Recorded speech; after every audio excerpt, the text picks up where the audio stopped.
Welcome to another episode of the Contagious Culture Podcast. I'm your host, Kyle King, and the goal of this podcast is to help you create an ecosystem of academic excellence. If you missed us last week, we talked about five steps using the HEART model that can transform schools from within. And I may be biased, but I think the most important person working within the school is the teachers. So what that video is for is to be able to help teachers integrate, create, and cultivate a culture of excellence within their classroom. I use a HEART method, a HEART model. It's an acronym. So if you haven't seen it, click the link below, watch last week's video. But that's not what we're talking about today. Today we're going to be talking about not just what is necessary in the classroom, but how do we build great schools of excellence. I've had the privilege of traveling all across the country from East, Midwest, West, all throughout the South. And I've been able to ask school leaders, teachers, counselors, academic advisors one question. What was necessary, or what were the attributing factors on how you built a school of excellence? And what I've really learned is that building anything doesn't just begin at the top, like we like to think. The teachers' input, the students' input, the parents' input, as well as the leaders' input were all necessary. And when we think about this idea of creating an ecosystem of academic excellence, it requires all people to have a say, to have input, and to be able to contribute something that can help drive our schools forward. One of the things that I learned from Envision Science Academy in Raleigh, North Carolina, a little bit outside of Raleigh, Wake Forest, North Carolina, is great schools. And this school has been in existence for the last 12 to 13 years. And of that time, the majority of those years, they've either been a B school based upon school report card or an A school. They said one thing, that leadership is the key to being able to build a school of excellence. And when you think about your school, whether you are watching this video in the seat of a teacher, whether you're watching this video in the seat of a student or a parent or a leader, when you think of your school, what type of leader do you want to be? What type of school do you want to create? And how would you define what excellence looks like?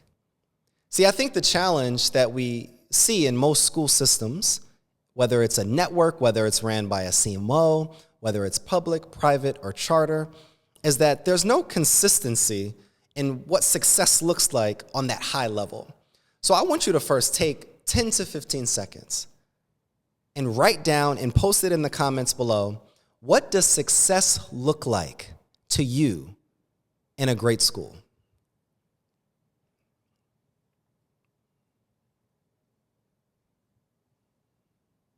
Now, I don't know if that was 10 seconds, but just like we are as educators in the classroom, we're impatient. So we're going to keep rolling. And when we think about, before we get to all of the steps and how we create this foundation of educational excellence to be able to create high impact schools, this episode is sponsored by the Writers Game, a featured publishing company right here in Charlotte, North Carolina that focuses on enhancing, equipping, and empowering educators with a story to write, publish, and market their book. Now, I know the biggest question, the biggest challenge that we have as educators is, when are we going to be paid more?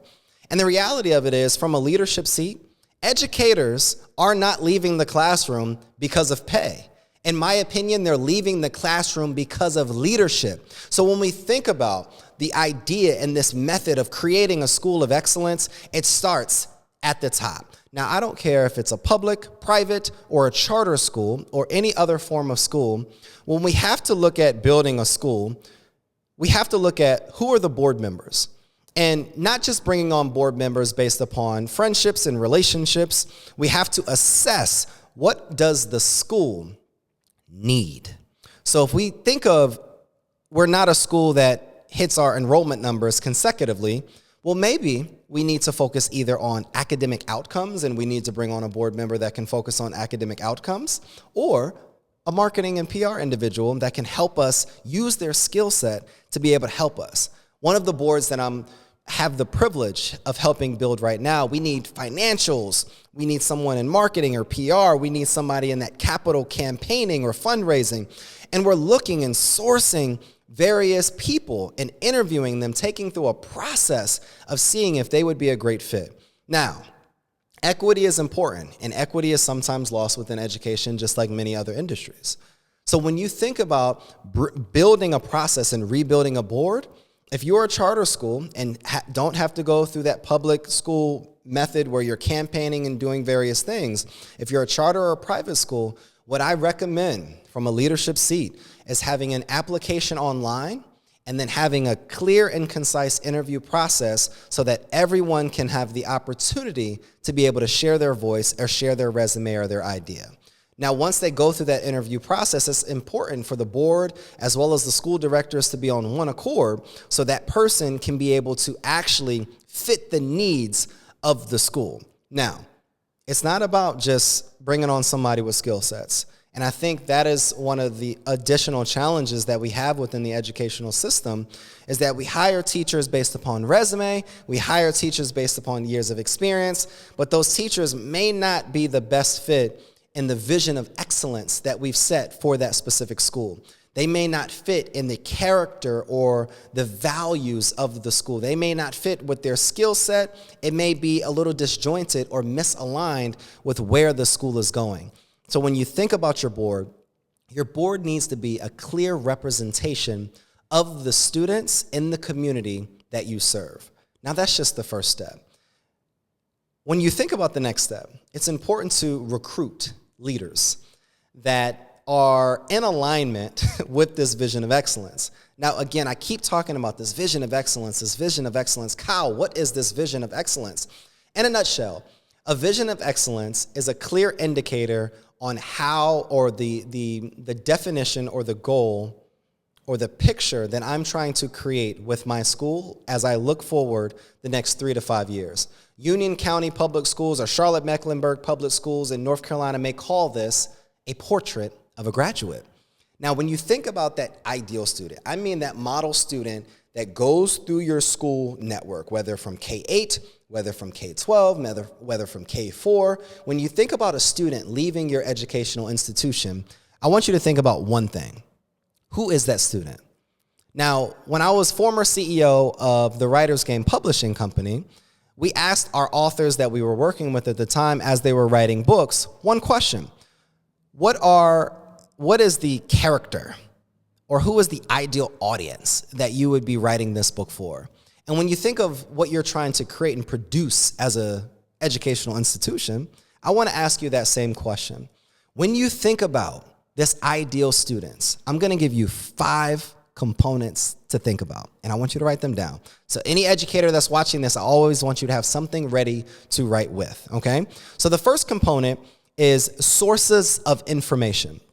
Sources of information, all right? Where does the student, this ideal student, get their information from? Is it Google? Is it TikTok? Is it Instagram? Is it Facebook? Where are they looking at information about this school or about the next step in their lives? Then I want to look at demographic information. Here's the reality. Some schools don't fit for certain demographics. And I understand that we're all trying to be inclusive and we can't say certain things politically because we don't want our schools to get sued. And legally, we have to take all students from a charter and a public standpoint. But what I do also believe is that some schools, based upon their values and their teachers and their vision of excellence and how they do things, just don't fit for certain students and their skill sets or what they bring to the table from a strength standpoint or areas where they could potentially grow as well. So when you think about the demographic information of where these students come from, their family structure, where they live generally within the area, who is the student and the family that you're specifically targeting? Now, the next piece, desires and wants. What does your student desire? Let's say they want to go to college. Let's say they want to focus on aeronautics. Let's say they want to be lifetime scholars. Then when we think about this vision of excellence, we have to align our curriculum. We have to align our service learning projects. We have to align our instructors. We have to align our leaders. We have to align the activities that our students do with these specific desires and wants. Because if we're building a school of pride, that's a key indicator when we're aligning our model to what this ideal student would want to produce as well. Now, when you think about desires and wants, there's an opposite piece, and this is number 4. What are our students predominantly challenged by or with, or what are their pain points? What are our students struggling with at the beginning before they come in to our specific educational model? Before they enter our school, predominantly, what are some of the things that they are going through? The teachers that oftentimes come to specific charter schools are teachers that are fed up with public education, that feel undervalued, that maybe are underpaid, that want to be able to be more creative or innovative within the classroom. So they may go to charter school because there's a higher level of learning in their specific mind. Now, I'm not comparing private, charter, or public. In conversations that I've had with many educators that have left the public school sector and went to charter schools, historically, that's what I've heard. So when you think about what are the challenges and the pain points that we're helping that student, but also aware of so that we can be able to guide the student through our educational roadmap. And then when you think about number 5, what are some of these students' questions that they want to answer or the objections that they have about education in totality? When I taught as an ELA instructor in an 8th grade, my success as a teacher sometimes wasn't always about performance. It wasn't always about benchmarks. It wasn't always about let me drive and let me grow my students. Some days as a teacher, and you know this if you're an educator, I just want all of my students to stay awake for the lesson. I just want all of my students to show up on time. I just want all of my students to participate in this lesson. I just wanted all of my students maybe at this time to be able to finish and complete the exit ticket prior to them leaving my class. So when you think about this vision of excellence, I want you to consider who is your avatar, who is your ideal student, and what is that portrait of graduate, and what will it look like for them going through your educational model. And now once we've been honest and transparent with our board and with this vision of excellence, it's time for you to begin to recruit backwards. It's called backwards design, in my opinion.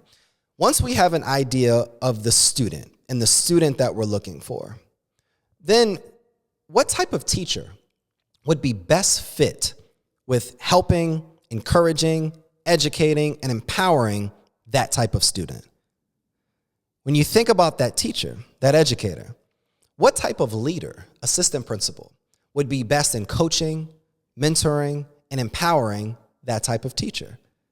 And then when you think about the director seat, whether it's an executive director, a principal, or a director seat, what type of director, principal, or superintendent would be best fit in leading those people to be able to lead their sheep throughout this educational model?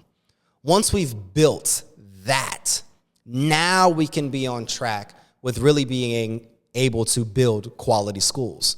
I think a lot of times we focus on academic outcomes, we focus on curriculum, we focus on the data, we focus on all of these different programs and systems and all of these various things.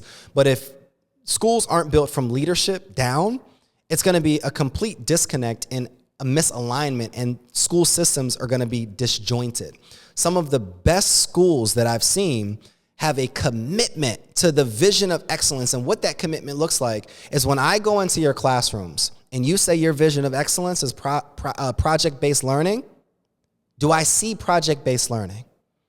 When I look at your enrollment process and you have a commitment to excellence, are we cutting enrollment off and not focusing on just the numbers? Just the enrollment? Are we cutting enrollment so that we can be able to have time to nurture, to plan, and to begin building relationships with these students throughout the whole educational process? When I have this vision of excellence that is focused on academic achievement and outcomes, as a board, am I allocating the necessary budget and funds to be able to professionally develop my educators or increase the pay of my educators? When I think of this vision of excellence, am I focused? Let's say this vision of excellence has community engagement. Am I creating programs and initiatives to be able to engage with my community, to be able to work with this specific nonprofit organizations, or have my students engaging with business professionals? When you think about this vision of excellence, when you think about your leadership framework, whether you're a leader in the classroom, whether you're a leader in an institution or across a school network on the state level, how will you assess what we're doing?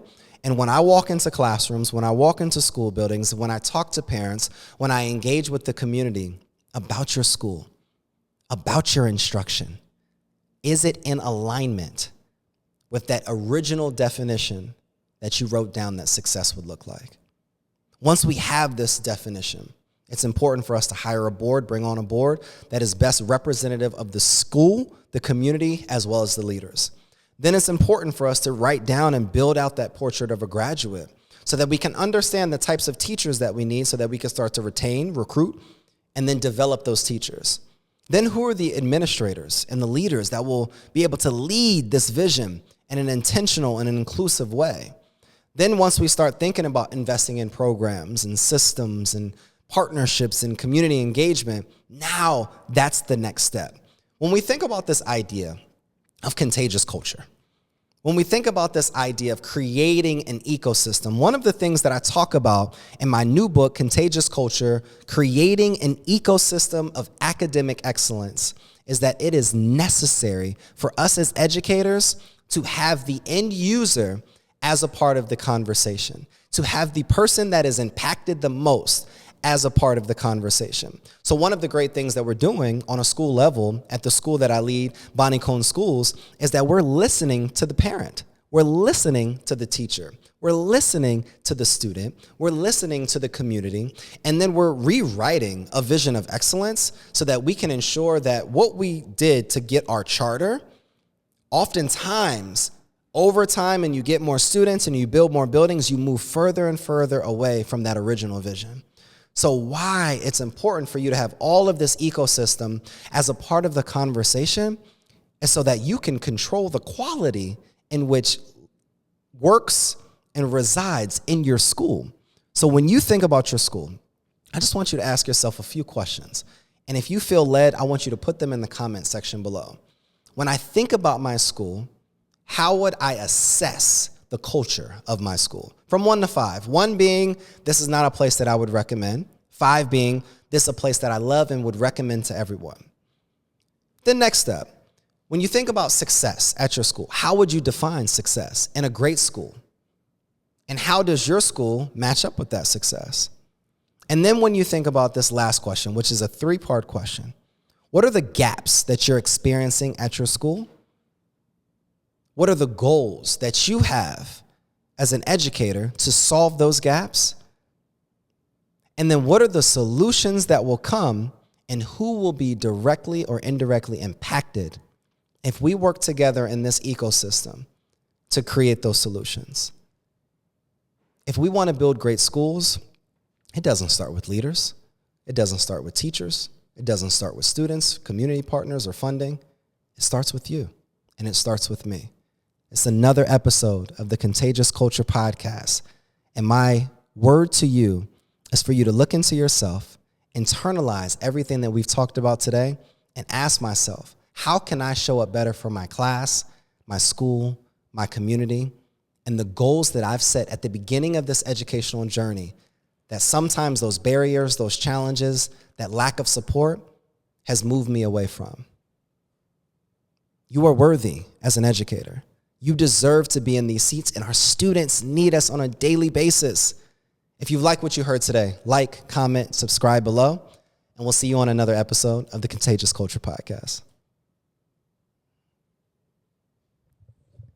Perfect. Do you want to do 30 seconds of what you just talked about? Like today, we're going to be talking about.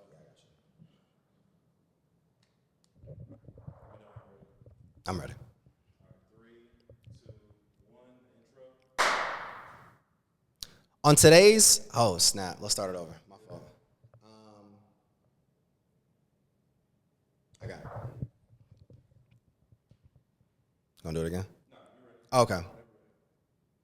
Welcome to another episode of the Contagious Culture Podcast. I'm your host, Kyle King, and today we're going to be talking about building quality schools. In any house, in any neighborhood, in any building, we can't start with building the windows, putting up the drywall, or putting the roof.